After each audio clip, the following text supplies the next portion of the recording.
There's a kind of exhaustion that is hard to explain to someone who has not felt it. It's not the tiredness that comes from doing too much. It's the tiredness that comes from not recognizing yourself in that moment.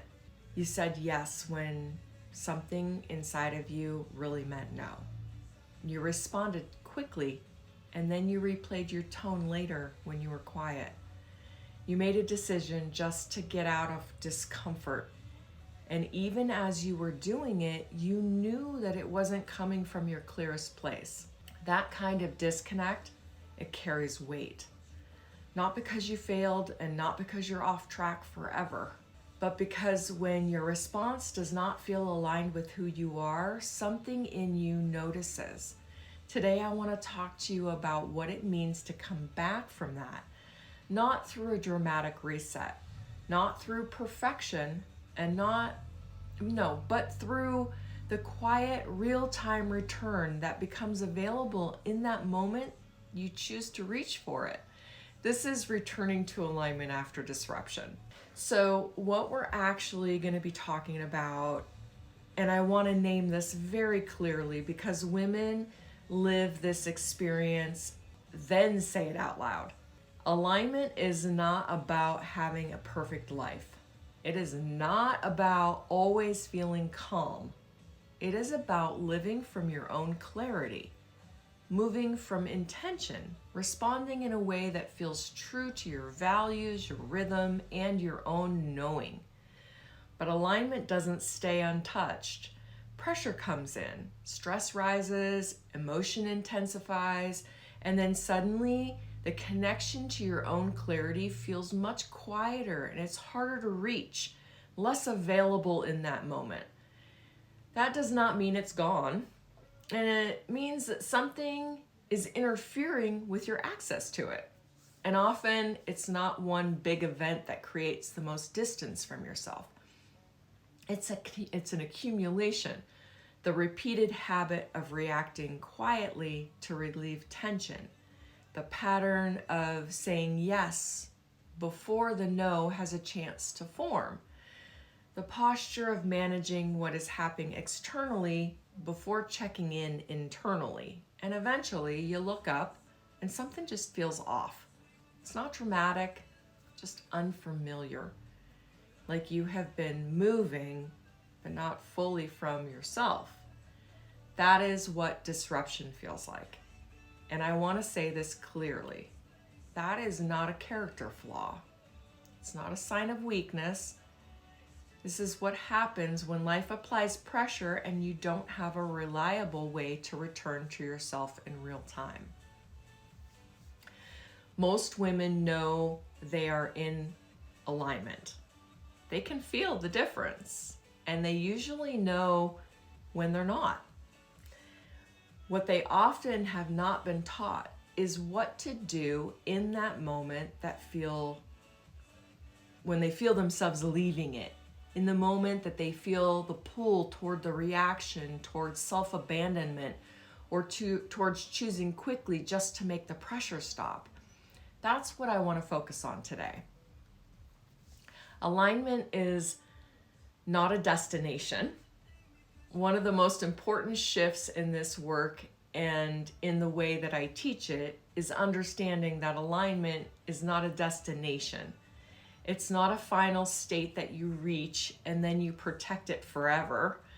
Because when women think of it like that, disruption starts to feel like failure. You were grounded, you were clear, and then something happened and now it feels like you're back at square one. But that is not how this works. Alignment is better understood as a return. It's not something that you achieve once. It's something that you come back to again and again. After the hard conversation, after the reactive moment, after the decision that you made too quickly, after the moment you abandon your own knowing because the pressure felt louder than your truth. If alignment is a destination, disruption is defeat. But if alignment is a return, If it's practice of coming back, then disruption becomes part of the practice. Not because we want disruption, but because real life is going to keep bringing pressure. And the strength is not in actually avoiding everyday moments that feel unsettling to you. The strength is in the knowing how to come back. That's where the steadiness is built. The real problem is not disruption. The real problem is not that pressure disrupts you. Pressure is part of life. Stress is part of life. Emotion, part of life. The goal is not to become someone who is never affected by those things. The real problem is when disruption becomes your default state. When reaction piles on top of reaction. When the moment passes by, but you never fully return to yourself. That's when women begin to feel disconnected from who they really are. Not because they changed at their core, but because they've gotten too far from their own signal. And when I say signal, I mean that inner clarity that lets you know, hey, what am I actually feeling? What is true here? What matters most? What response would feel like mine? That signal doesn't disappear when it gets interrupted. It's the access that's restored at a very specific moment. It's what I call the choice point. And that choice point is the moment right before reaction fully takes over. It's the moment when you're activated and yet awareness is actually still available. You get a choice. When you become aware that that window is still open, that your response is still actually yours. That moment may feel super brief. It might even feel subtle at first, but it changes everything because your life is not shaped only by what happens to you. It's shaped by how often you recognize that moment and choose from clarity instead of from pressure to make it stop. The choice point is that opening. What the return actually looks like, well, I want to make this practical because this is where everything changes. The return is usually not dramatic. It's small, quiet, internal. It's the moment that you pause before responding, not to perform calm, not to buy time, but to let your deeper clarity catch up with the moment. It's the moment that you realize you're being pulled, and instead of continuing to automatically respond, you come back inward.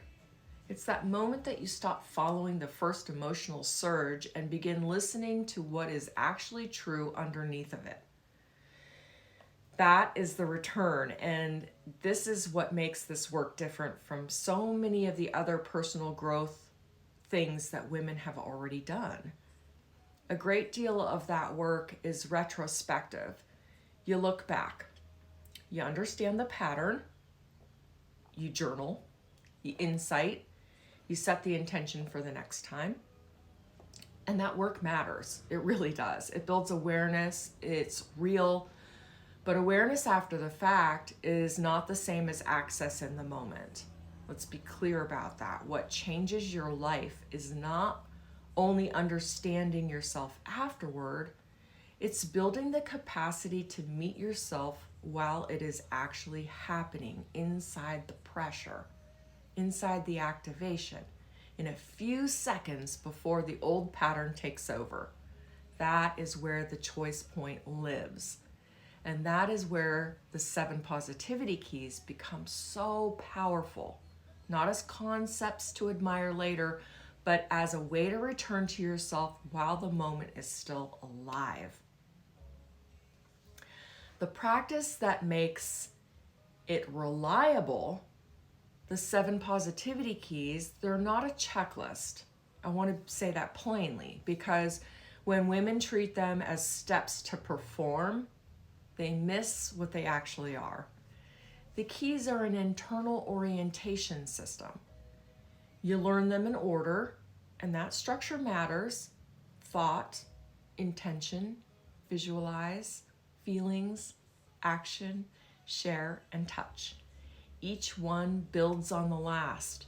Each one addresses a specific layer of internal experience, some cognitive, some psychological, some both. The thought key brings narrative awareness. The feelings key recognizes and regulates emotional response. The touch key grounds the nervous system physically, because the body often reacts before the mind does. And sometimes that's where you have to start. You learn the system deliberately, repeatedly, but in real life, you apply it fluidly. Sometimes one grounded breath is enough. Sometimes clarifying your intention in the moment stabilizes everything immediately. Sometimes the body fires first and you go there first. That's not skipping your steps, that's discernment. And discernment only becomes possible after the whole system has been understood. And here's what I know about this.